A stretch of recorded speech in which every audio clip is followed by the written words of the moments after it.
नमस्कार, स्वागत है आप सभी का। मैं हूं आपके साथ मनु तेवतिया। पिथौरागढ़ मुख्यालय के करीब चेसर गांव में बरसात का तांडव देखने को मिला है। यहां भारी बारिश से एक मकान गिरने से 3 लोगों की जान चली गई। मरने वालों में एक पिता और उनके 2 बच्चे शामिल हैं। बताया जा रहा है कि एक कमरे में पति पत्नी और उनके 2 बच्चे सोए हुए थे, लेकिन अचानक मकान गिर गया। 5 और 7 साल के दोनों बच्चों की मौत अस्पताल पहुंचने से पहले ही हो गई थी, जबकि पिता ने अस्पताल पहुंचते ही दम तोड़ दिया।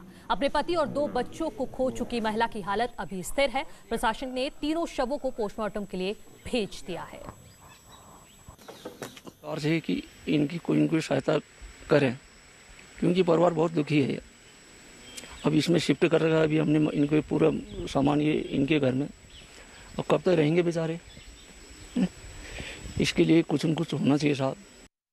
इस साल की बरसात ने पिथौरागढ़ के बॉर्डर तहसीलों में तो जमकर तबाही मचाई है, लेकिन अब मुख्यालय के आसपास भी बरसात का कहर देखने को मिला है। ये वही घर है जिसमें बीती रात 3 लोगों की मौत हो गई थी।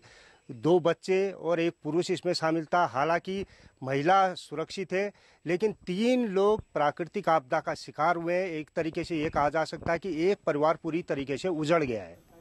विजयवर्धन उप्रेती, न्यूज 18, पिथौरागढ़। तो चेसर गांव का आपने हाल देखा, अब आपको चंपावत का हाल दिखाते हैं। यहां पर टनकपुर हाईवे में एक ट्रक और कार की भिड़ंत हो गई है। घटना टनकपुर से 8 किलोमीटर दूर की बताई जा रही है। बताया जा रहा है कि विपरीत दिशा से आ रहे ट्रक की चपेट में कार आ गई, लेकिन गनीमत ये रही कि कार में लगे एयरबैग खुलने से कार में बैठी महिला और चालक दोनों बच गए। बाद में कार चालक ने दूसरे वाहन की मदद लेकर सूखी ढांग के ट्रक चालक को पकड़ लिया, जिसके बाद पुलिस जांच में जुटी हुई है।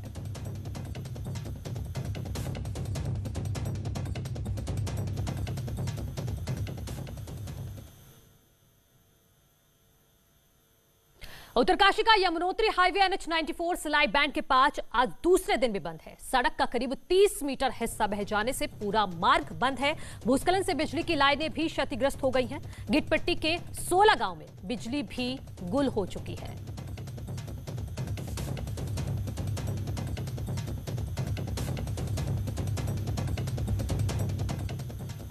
उत्तरकाशी के बटकोट के चपनाड़ी और बचाड़ गांव के बीच में रंखड़ी नाले का रौद्र रूप देखने को मिला है। इस नाले में बरसाती पानी आने से अचानक मलबे की नदी बहने लगी। किसानों की खेती योग्य भूमि भी इसी नाले के चलते बह गई है। रंखड़ी नाले में पानी बढ़ने से बढ़िया नदी भी उफना गई।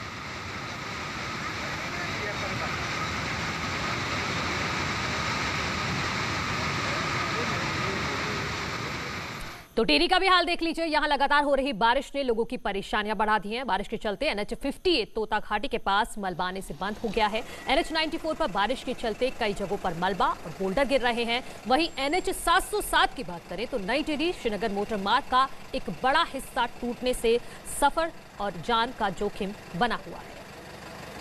टिहरी जिले में लगातार हो रही बारिश ने जनजीवन प्रभावित कर दिया है।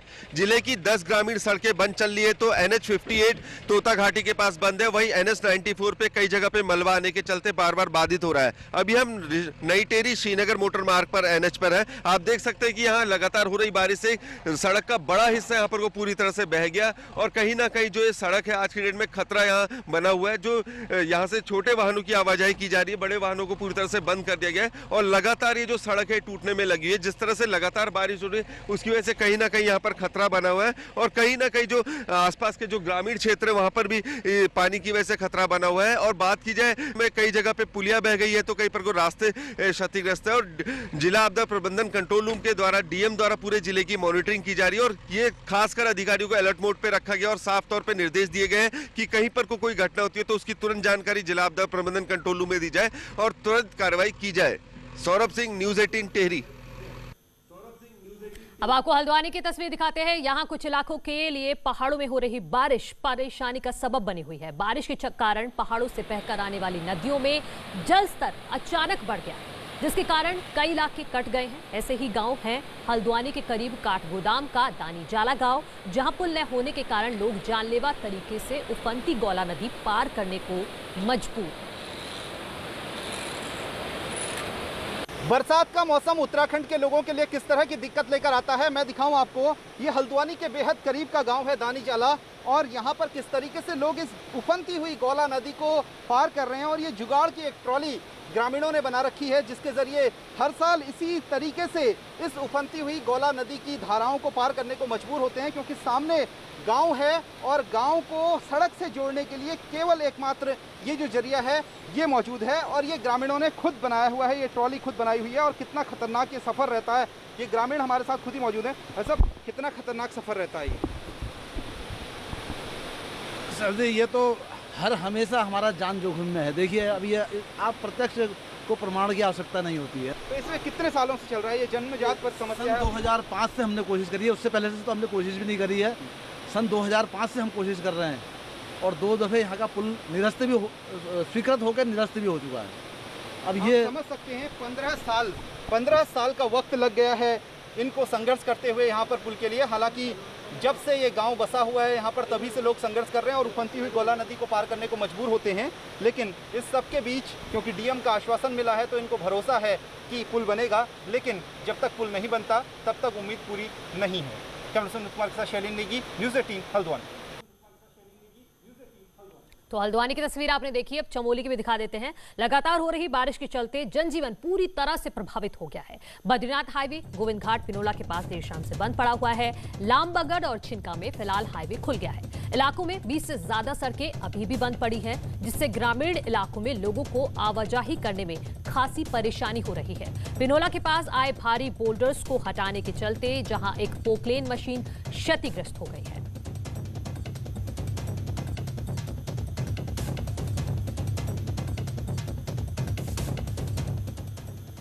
बारिश के चलते विकासनगर के कोटी छाड़ी मार्ग पर तुनिया बैंड के पास मलबा और पत्थर आने से मार्ग पर यातायात बाधित हो गया है, जिससे सड़क के दोनों तरफ गाड़ियों की लंबी कतार लग गई है। मार्ग पर यातायात सुचारू करने के लिए लोक निर्माण विभाग ने मौके पर जेसीबी भेज दी है। हालांकि इससे पहले ही स्थानीय ग्रामीणों ने मार्ग खोलने के प्रयास शुरू कर दिए थे। बताया जा रहा है कि 2 दमन संपर्क मार्ग का मलबा डंप किया गया था, जो बारिश के साथ उफान पर आए नाले के कारण कोटी इच्छाड़ी मोटर मार्ग पर आ गया है।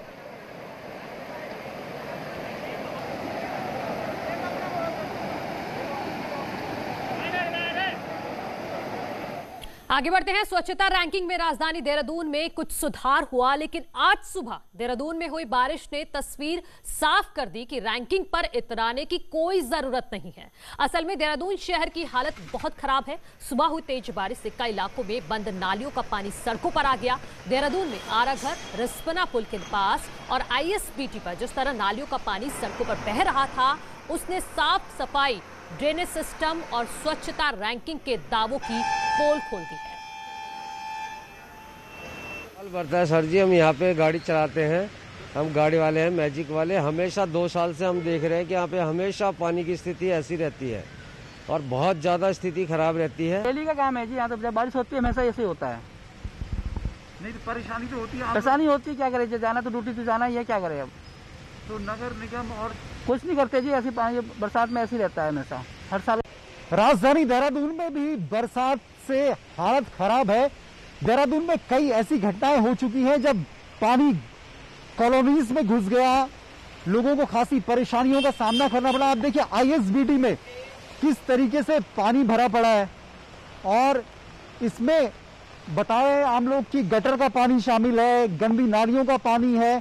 तो ऐसे में नगर निगम की साफ सफाई के सारे दावे यहाँ पर खुल जाते हैं और सड़क पर बहता है ये कई फीट का पानी ये साफ करता है कि हालात देहरादून शहर के बिल्कुल भी ठीक नहीं है।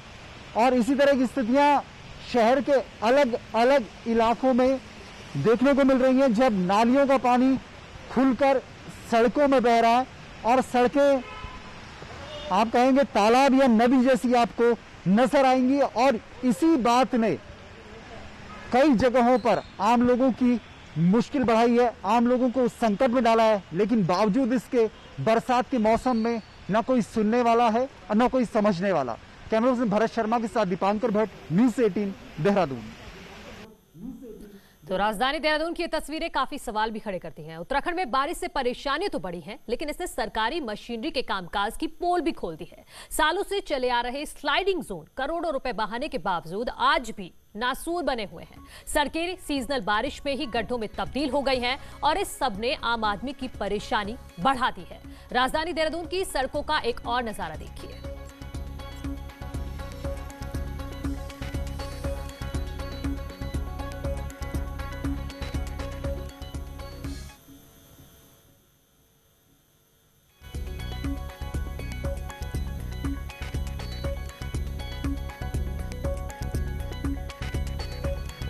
मानसून की बारिश पूरे उत्तराखंड पर आफत बनकर टूट रही है, फिर चाहे वो पहाड़ हो या मैदान।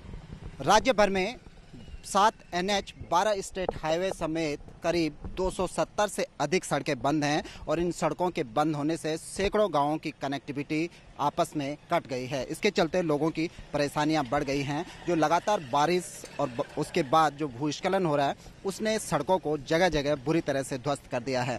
आप देख सकते हैं कि ये देहरादून सिटी एरिया का ये नज़ारा है, जहाँ पर आपको अंदाज नहीं आएगा कि ये सड़क है या कोई नहर है या कोई गड्ढा है।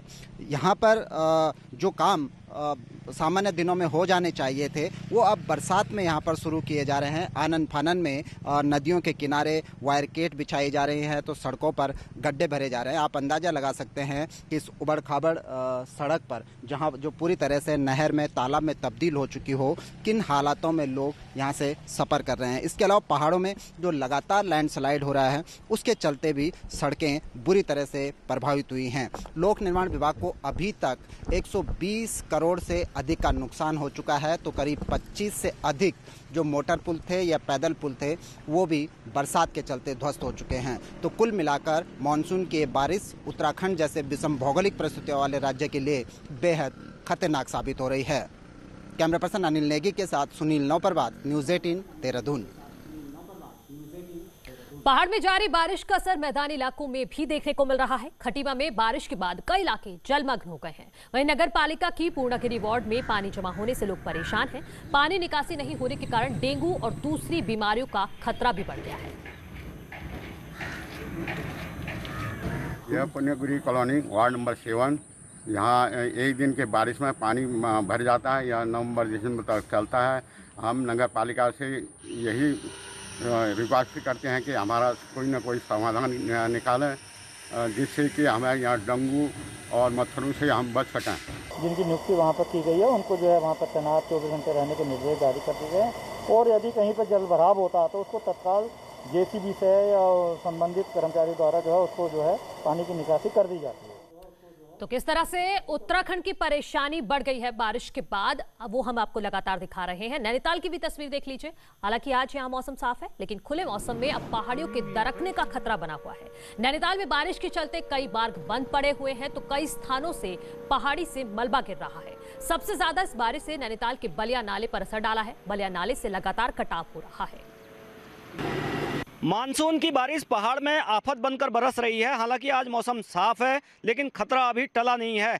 मौसम साफ होने से अब पहाड़ियां दरक रही हैं, चटक रही हैं। ये देख सकते हैं कि मेरे पीछे जिस तरह से ये बलिया नाला का पूरा क्षेत्र है और जो बलिया नाला है वो लगातार वहाँ भूकटाव हो रहा है और भूस्खलन की जद में है। लगातार जो कटाव है वो जारी है, पानी लगातार बह रहा है जिससे जो 100 से ज़्यादा परिवार हैं उनको खतरा बन गया है। हालांकि हाईकोर्ट ने एक हाई पावर कमेटी बनाई थी, उसके बाद इसका पूरा भूगर्भीय सर्वेक्षण किया गया है, लेकिन बावजूद इसके अभी भी इसका ट्रीटमेंट का जो काम है वो नहीं हो सका है। लेकिन जिस तरह से अब जो IIT रुड़की है या जो तमाम कमेटी थी उन्होंने अपना काम किया है, अब उन्होंने अपने जो सुझाव हैं वो सरकार को दिए हैं। हालांकि अभी काम होना बाकी है। हाईकोर्ट ने तमाम जो काम करने की निर्देश राज्य सरकार को दिए थे। नैनीताल ओवरऑल की बात करी जाए तो नैनीताल में कई जगहों पर भूस्खलन हो रहा है, पहाड़ियों से पत्थर गिर रहे हैं, मलबा गिर रहा है, कई सड़कें इस आपदा की वजह से बंद हैं। जो दीवारें हैं घरों के आसपास उसमें भूख कटाव हो रहा है, लेकिन अभी तक जो काम है वो नहीं हो सके हैं। जो आपदा प्रबंधन विभाग है वो भी लोगों को राहत नहीं दे सका है। लेकिन जिस तरह से अब मौसम खुल रहा है और जो मौसम से दिक्कतें और सामने आ रही हैं, जिस कदर से पहाड़ियाँ चटक रही हैं, ये चुनौतियां अब भी जिला प्रशासन के आगे खड़ी हुई हैं। वीरेंद्र बिष्ट, न्यूज़ 18 नैनीताल। तो भारी बारिश का असर कोटद्वार में भी देखने को मिल रहा है। मूसलाधार बारिश के चलते उफान पर आए नदी नालों से भाबर इलाके को काफी नुकसान झेलना पड़ा है। सती चोड़ से लेकर झंडी चोड़ और मोटा ढाक इलाके में खेती की भूमि से लेकर रोड तक सब नदी में डूब गया है, तो कई गांव पर बाढ़ का खतरा मंडरा रहा है।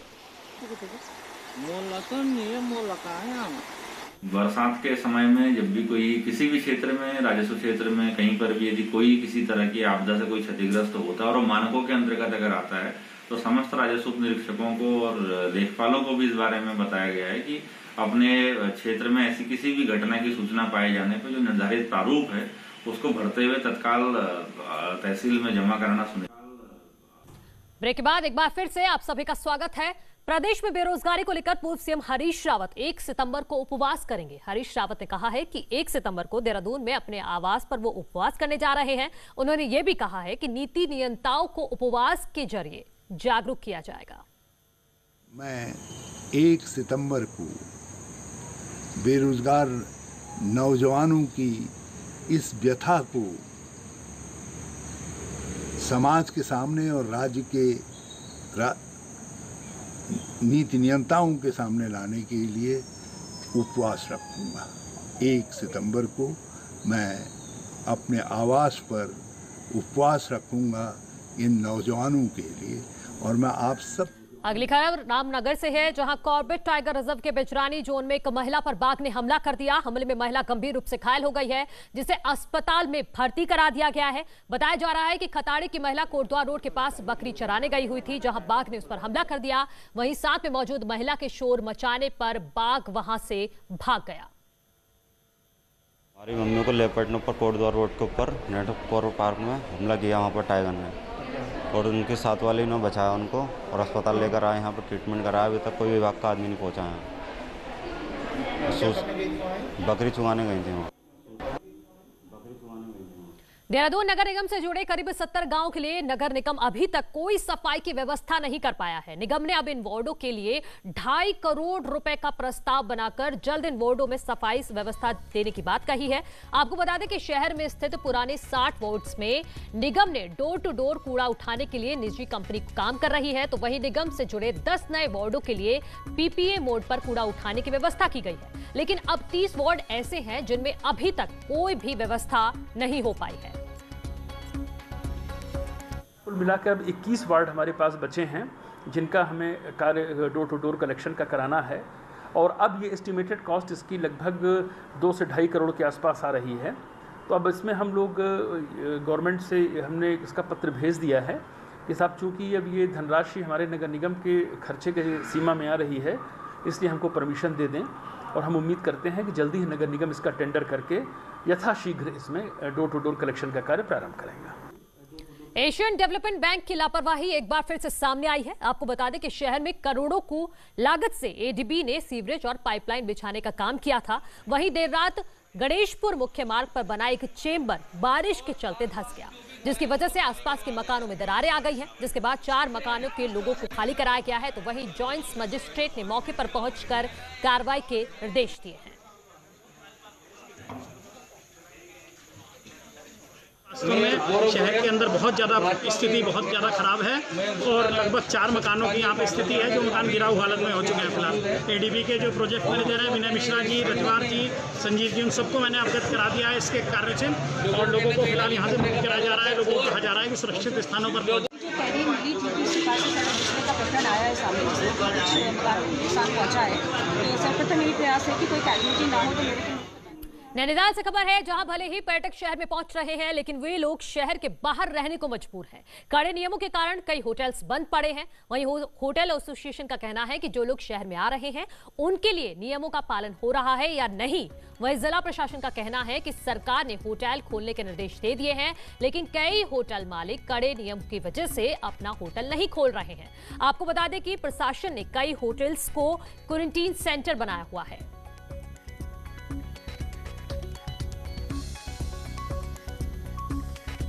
उनको दिख रहा है शहर के अंदर, वो कैसे आ रहा है इसका हमें कोई बिल्कुल अंदाज़ा नहीं है।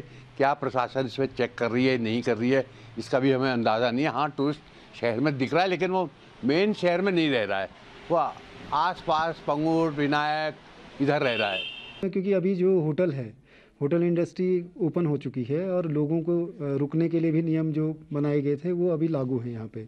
तो अगर इस तरीके से कोई व्यक्ति अगर नियमों का पालन न करते हुए होटलों में लोगों को रुकवा रहे हैं तो उनके लिए भी संयुक्त रूप से पुलिस के साथ मिलकर एक अभियान चलाया जाएगा। कार्रवाई होगी। जो लोग नियमों का पालन नहीं कर रहे, जो गाइडलाइन जारी की गई है, जो उससे बाहर जो भी काम कर रहा होगा उसके खिलाफ सख्त कार्रवाई भी की जाएगी। चलिए अब देखते हैं पहाड़ एक्सप्रेस। नैनीताल माल रोड के अस्थायी समाधान के लिए शासन ने 82 लाख रुपए जारी कर दिया। पैसा जारी होने के बाद नैनीताल डीएम ने कहा है कि जल्दी लोअर माल रोड का निर्माण किया जाएगा। पहाड़ों पर हो रही बारिश से बीन नदी उफान पर है, जिसके चलते यमकेश्वर के कई गांवों का संपर्क ऋषिकेश से कट गया है। खटीमा के पुरानी तहसील में नगर पालिका के कूड़े फेंके जाने का विरोध शुरू हो गया है। कांग्रेस कार्यकर्ताओं ने नगर पालिका प्रशासन से नाराजगी जाहिर करते हुए ज्ञापन सौंपा है। गढ़वाल केंद्रीय विश्वविद्यालय से पैरामेडिकल, डेंटल और नर्सिंग कॉलेज की मान्यता खत्म होने से आय पर पड़ेगा असर। विश्वविद्यालय प्रशासन ने खत्म किए हैं 10 पैरामेडिकल, 3 डेंटल और 1 नर्सिंग कॉलेज की मान्यता। टीडी में लगातार बारिश के बाद अलर्ट पर आपदा प्रबंधन विभाग, अधिकारियों को भी अलर्ट रहने के निर्देश। रुड़की के भगवानपुर थाना क्षेत्र के खुब्बनपुर गांव में हुई युवक की हत्या के मामले में पुलिस का खुलासा। मृतक की पत्नी और बेटे समेत महिला के प्रेमी को किया गया गिरफ्तार।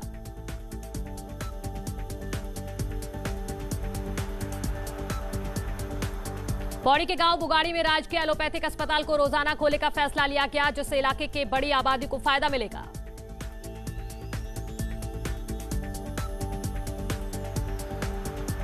पिथौरागढ़ जिला अस्पताल में लंबे इंतजार के बाद डायलिसिस यूनिट स्थापित हो गई है। डायलिसिस सेंटर में फिलहाल 3 यूनिट स्थापित की गई है। चमोली के नंदाधाम कुरूर से हर साल आयोजित होने वाली नंदा लोकजात यात्रा जारी है। बेदनी कुंड में स्नान और पूजा के बाद मां नंदा की लोकजात यात्रा संपन्न होगी। इसी के साथ इस बुलेटिन में इतना ही। आप देखते रहिए न्यूज़ 18 यूपी उत्तराखंड। नमस्कार।